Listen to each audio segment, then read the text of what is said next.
So now we start understanding how we can actually use pointers in a useful way.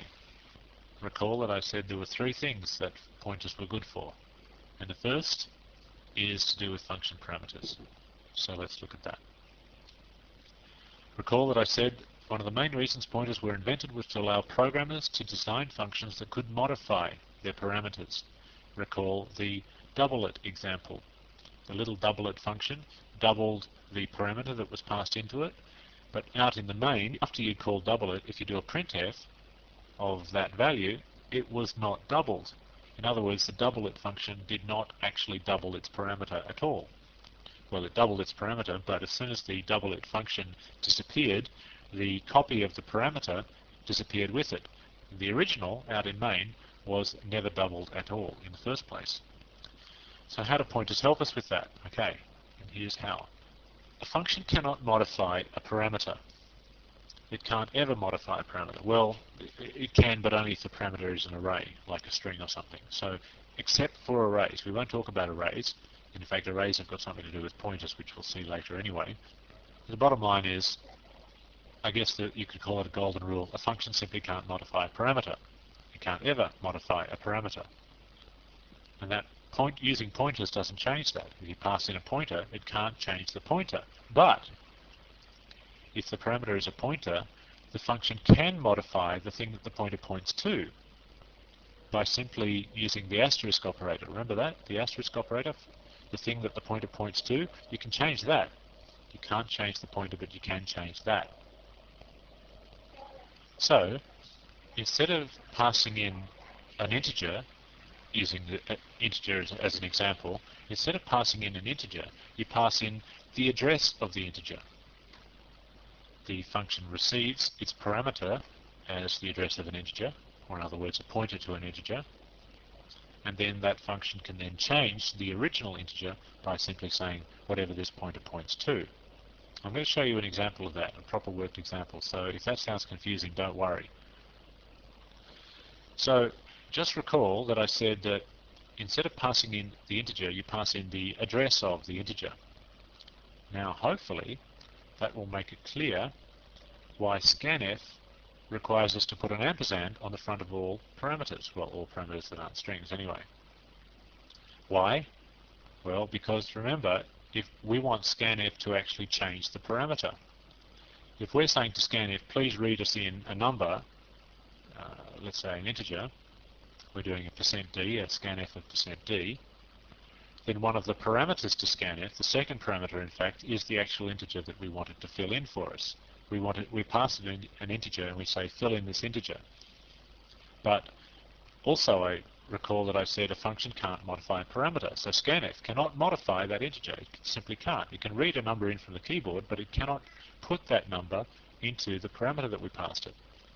So we don't pass it in the integer directly. We pass it in the address of the integer and say, here is the address of the piece of memory where I want you to put the integer that you read from the keyboard. Scanf assumes that that's a valid piece of memory, reads an integer in from the keyboard, puts it at that memory address. In other words, it goes to that memory address and writes to that. It never actually changes the memory address itself, because functions cannot change their parameters, and the parameter is the address. It doesn't change the address, but it does change the thing that the address is pointing to. Then when scanf's finished, we can go and look at that memory address and find, well, the integer has been filled in. Isn't that magical? Okay, let's go and look at an example of that. I'm going to go back to the double-it example. Okay, so here's double.c. This is the double-it example that I was talking about. This is, I can't remember what chapter this came from, but this is the piece of code that simply attempts to double the parameter that you pass in. Okay, so just to refresh your memory, down here in main, we've got a number, an integer declared, then we read that in from the keyboard, then we pass it to the double-it function, which is attempting to double it. So it just says n1 equals n1 times 2, and it does that to this n1 right here. So it doubles its own parameter, and then we come back out here and we attempt to print that out. So let's see if that works first. Compiles, please enter the number 23. The doubled value is 23. Now that's clearly wrong. It's not doubling the number at all. And if you recall, it's not doubling it because this n1 over here is a duplicate of num1. It's not the original, it's the duplicate. So the duplicate is getting doubled, but the original num1 is, well, nothing's ever happening to it. It's never being touched.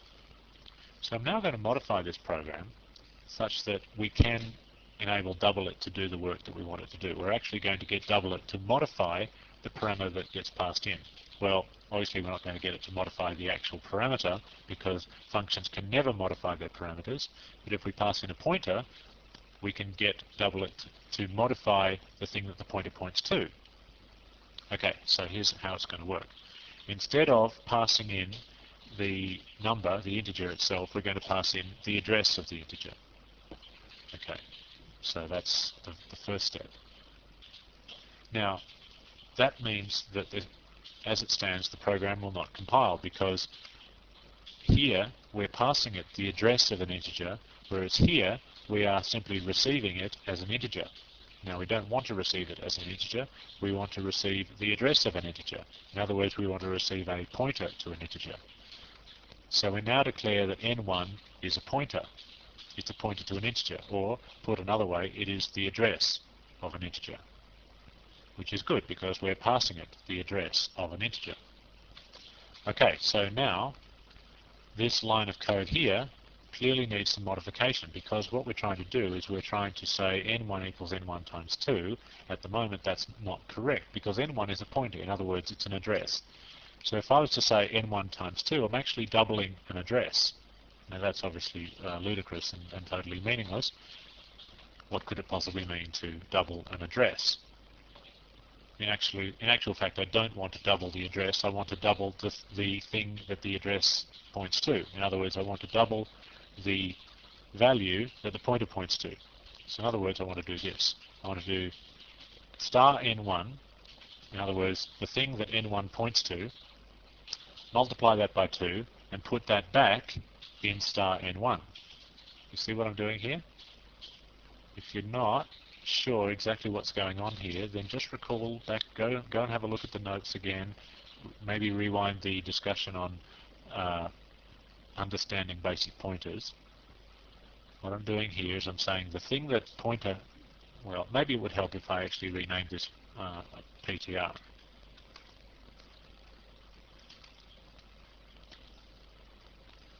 Okay, so now this is a pointer to an integer. Hope that's clear. This says the thing that the pointer points to, double it. Now what does pointer point to? Well, it actually points to this.